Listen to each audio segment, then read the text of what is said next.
हाँ जी, good afternoon students. आज का जो हमारा टॉपिक है वो मोटिवेशनल्स की 4th नंबर थ्योरी है, जो विलियम आउची जेड थ्योरी। इसके बारे में आज हमें डिस्कस करना है। बेसिकली ये हमारी जो सीरीज चल रही है, मोटिवेशन सीरीज चल रही है अभी, इसमें मोटिवेशंस के बारे में काफ़ी 3 थ्योरी अभी तक हमने पढ़ा है और ये 4th नंबर की थ्योरी है। ये जो थ्योरी है आपकी विलियम आउची की, ये बिल्कुल अदर थ्योरी से बिल्कुल डिफरेंट है। और यह जो थ्योरी है आपकी, ये इंडिया में यूज नहीं होती है। ये थ्योरी है जो जापानीज मैनेजमेंट सिस्टम के ऊपर बेस्ड है। इसलिए इसमें कहा कि द जापानीज मैनेजमेंट सिस्टम आज absolutely different from rest of the country. जो जापान का जो मैनेजमेंट सिस्टम है वो रेस्ट ऑफ कंट्रीज है, जो अन्य देश हैं, उनसे बिल्कुल अलग है। और वहाँ पर हर प्रकार का अलग तरीके से मैनेजमेंट किया जाता है। तो यहाँ पर कुछ हमने फीचर्स लिखी हैं, features of the Z theories. और जो ये जेड वर्ड है, जो ये किसी ऐसा कोई रिप्रेजेंट नहीं करता है, ओनली ये अल्फ़ा है, क्योंकि इससे पहले आपकी एक्स एंड वाई थ्योरी आ चुकी हैं। तो उसी सिमिलरिटी को ध्यान रखते हुए एक्स की जगह फिर जेड थ्योरी एक्स वाई तो पहले आ गई और जेड थ्योरी इस बार लेके आ गई। तो features of the Z theory में सबसे पहला जो मेन इनकी फीचर है, involvement of employees, participation in management. ठीक है, किसी ने कहा है कि इन्वॉल्वमेंट लीड टू कमिटमेंट, भागीदारी से ही जवाबदारी बढ़ती है। जब तक हम किसी व्यक्ति को अपने किसी भी डिसीजन मेकिंग प्रोसेस के अंदर उसको भागीदार नहीं बनाते, इन्वॉल्वमेंट नहीं करते हैं, तब तक हमारा उसका उस कंपनी के प्रति किसी प्रकार की रिस्पॉन्सिबिलिटी फिक्स नहीं की जा सकती। तो सबसे पहले ये होना चाहिए कि जो भी हमारे एम्प्लॉई हैं उनका पार्टिसिपेशन होना चाहिए इन मैनेजमेंट में। तो इन्वॉल्वमेंट इन ऑफ एम्प्लॉइज़, उनकी भागीदारी सुनिश्चित करना इसका मेन इसकी विशेषताएं है जो आपका जापानीज मैनेजमेंट है। नेक्स्ट है establishment of formal organization structure. आप जानते हो कि हमारे 2 प्रकार के ऑर्गेनाइजेशन होते हैं, एक तो होता फॉर्मल और एक होता इनफॉर्मल। और आपको पता है कि फॉर्मल ऑर्गेनाइजेशन में केवल हम वही बातें कर सकते हैं जो हमारी पॉलिसीज़ हैं, रूल रेगुलेशन जो डिफ़ाइन करते हैं, जो भी हमारे बीच में रिलेशंस डिफ़ाइन होते हैं। जबकि इनफॉर्मल ऑर्गेनाइजेशन वो ऑर्गेनाइजेशंस होते हैं जिसमें किसी प्रकार की कंपनी की पॉलिसी, कंपनी के रूल किसी प्रकार के कोई रिस्ट्रिक्शंस नहीं लगाते हैं। ये हमारे हैं जो फॉर्मल ऑर्गेनाइजेशन, इनफॉर्मल ऑर्गेनाइजेशन है, ये हमारे अपने आप क्रिएट हो जाते हैं। जैसे आप सेम प्लेसेस से बिलोंग करते हो तब भी बन जाते हैं, सेम कास्ट से बिलोंग करते हैं लोग तब भी अपना ऑर्गेनाइजेशन बना लेते हैं। ठीक है ना। तो ये हमारा है कि हमें फॉर्मल ऑर्गेनाइजेशन को ध्यान में नहीं रखना चाहिए। हमें अपने जो वर्कर्स हैं उनको किसी रूल एंड रेगुलेशंस में बांधना नहीं चाहिए और उनको फ्रीडम भी देनी चाहिए, जिससे वो अपनी बात को फ्रीली अपने ऑर्गेनाइजेशंस में कह सके, अपनी बात को आसानी से दूसरे लोगों तक बोल सके। तो ये इनफॉर्मल ऑर्गेनाइजेशन है जो हमारा, वो भी हमारा इसके अंदर इस्टेब्लिशमेंट किया जाता है इन Japanese management. Next establishment of trust. देखिए, किसी भी ऑर्गेनाइजेशंस को सक्सेस होने के लिए ट्रस्ट होना बहुत ज़रूरी है। ट्रस्ट मतलब विश्वास। अगर लैक ऑफ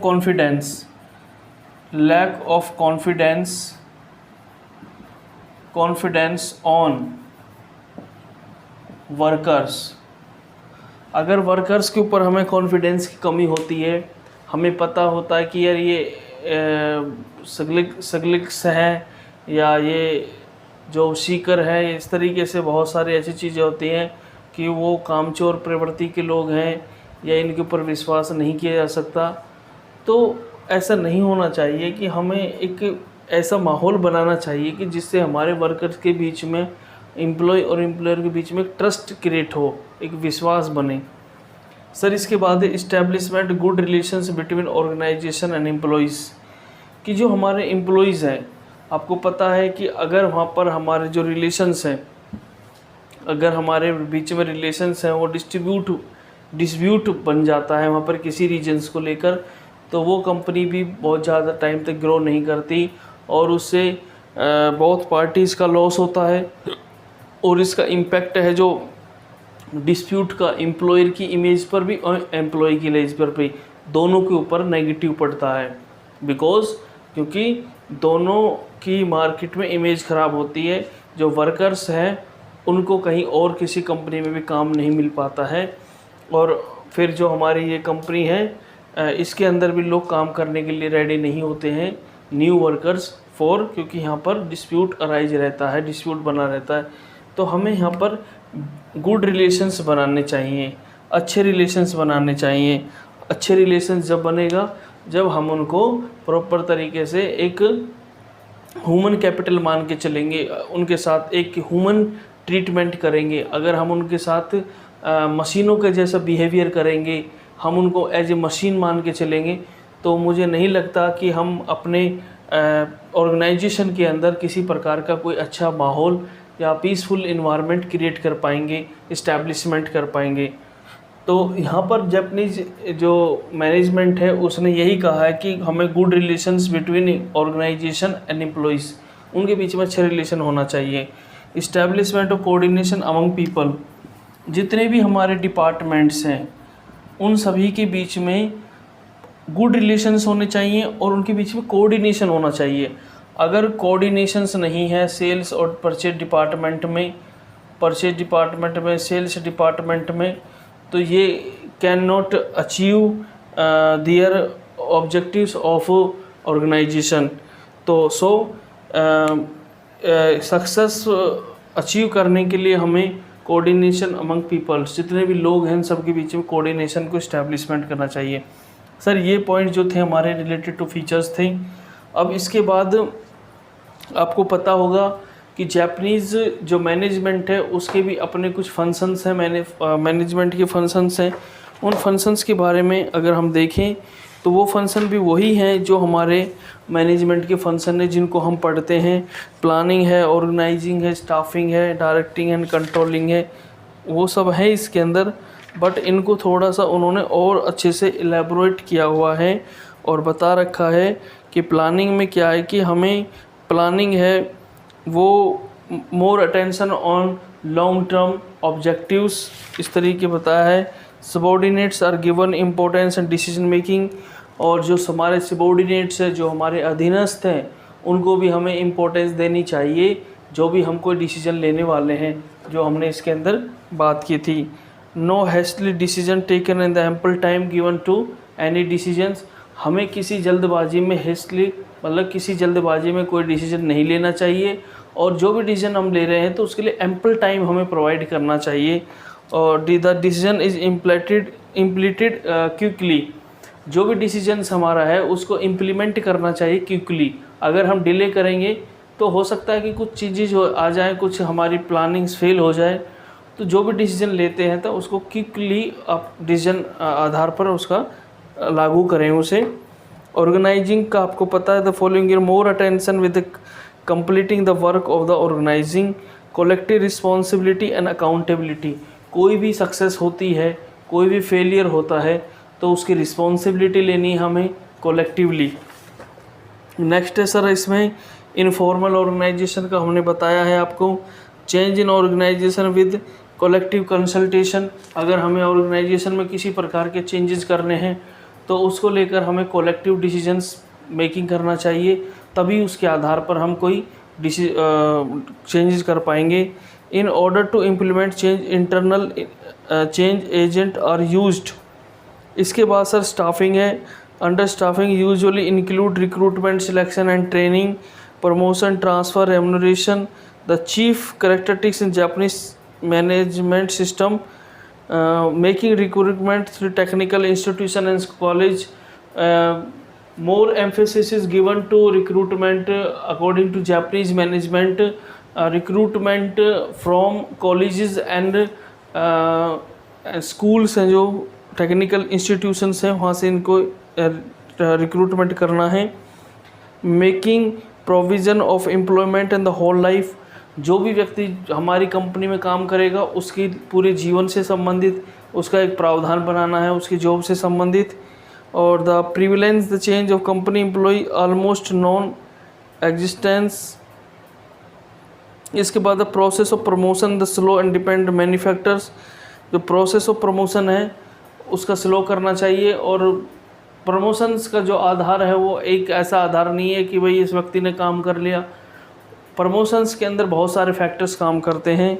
और trend and consider long term investment, training भी देनी चाहिए हमें, उनको अपडेट करना चाहिए जो लेटेस्ट जो टेक्नोलॉजीज़ हैं। इसके बाद है to around the spirit the dedication among the employ toward their company, हमें एक तरीके की उनके अंदर स्पिरिट डेडिकेशन अराइज करनी चाहिए एम्प्लॉयज़ में कंपनी के प्रति, जिससे वो ईमानदारी से काम कर सकें वहाँ पर। इसके बाद है directing, under the directing provide leadership and communication are include the following the chief characteristics of directing in Japan. A leader perform the role of a helper, एक हेल्पर का रोल प्ले करता है जो आपका एक लीडर होता है। Next is है face to face communication is give importance, कि हम किसी भी व्यक्ति को कोई अपनी बात को समझानी है तो उसके सामने ही समझाएंगे, क्योंकि अगर आप सामने से ज़्यादा बात करते हो तो उसका मोर इम्पैक्ट पड़ता है कर्मचारी के बिहेवियर पर भी और एम्प्लॉयर के बिहेवियर पर भी। वही बात है कि जैसे अगर मैं आपको यही लेक्चर अगर आपके क्लास के में सामने दे पाता तो इसको देने का तरीका और भी और इफ़ेक्टिव हो सकता था, बट ये जो लेक्चर है ये आपको एक इनडायरेक्ट तरीके से भेजा जाएगा, जिसमें मैं तो एक मोबाइल फ़ोन को ही पढ़ा रहा हूँ और उसके माध्यम से ही जूम करके फिर आपको लेक्चर भेजा जाएगा। पर अगर ये चीज़ें हमारे सामने डायरेक्ट होती तो उसका अच्छा इम्पैक्ट नज़र आता हमें। कंट्रोलिंग है सर हमारा, more importance to quality. Quality देखिए बहुत ज़रूरी है, किसी भी चीज़ की क्वालिटी इंश्योर करना।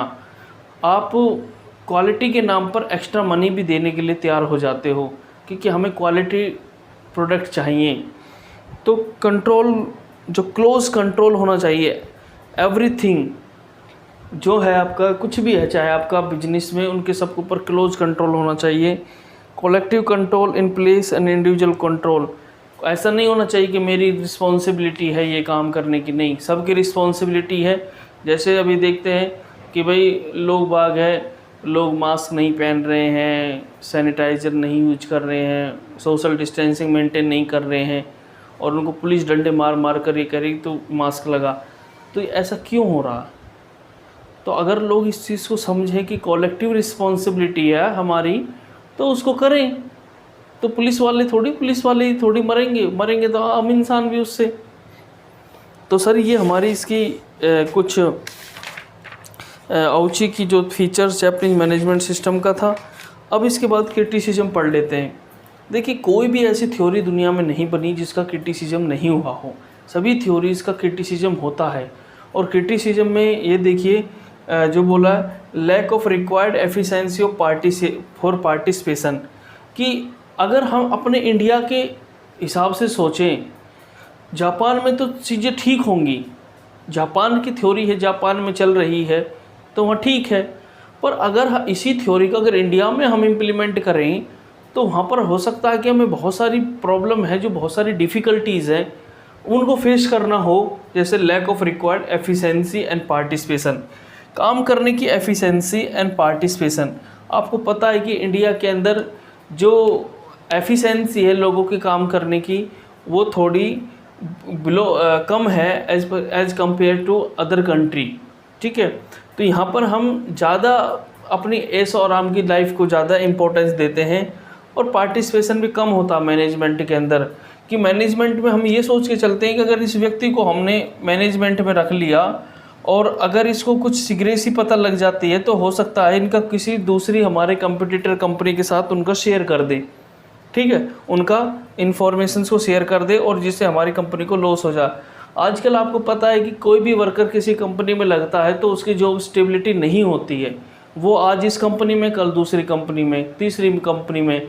तो ये भी एक मेन रीज़न रहा है कि यहाँ पर lack of required efficiency of participation की जो क्रिटिसिज्म है, lack of the reciprocal loyalty है, वफादारी की कमी है, ग्रुप की फीलिंग नहीं आती है, ठीक है, क्योंकि यहाँ पर देश के अंदर अलग अलग कास्ट के लोग हैं, अलग जाति के, रंग के आधार पर, क्षेत्र के आधार पर, ठीक है, बहुत सारे इस तरीके से ग्रुप की फीलिंग नहीं आती है।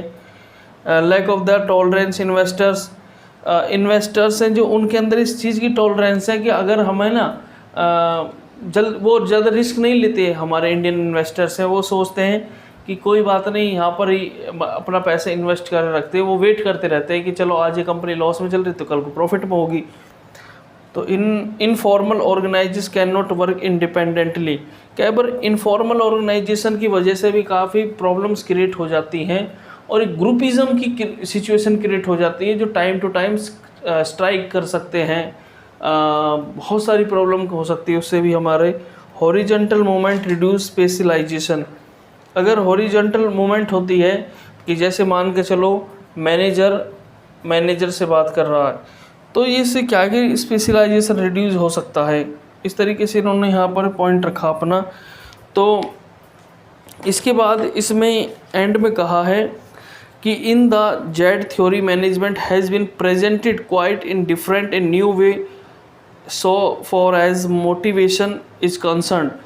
The most of important question the Indian contest के बारे में पूछा है कि अगर इंडिया के हिसाब से देखें whether this theory about motivation fit in here.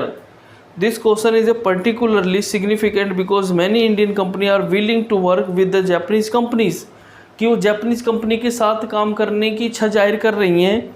This is also very clear that Japanese company like to adopt only the Japanese system of management. This is also fact that India such environment or work culture has not yet emerged with the Japanese management, कि जो India का culture है और environment है अभी emerge नहीं करेगा Japanese manage system. Need to implement an effort to being made create environment suitable to implementation of the Japanese management in India.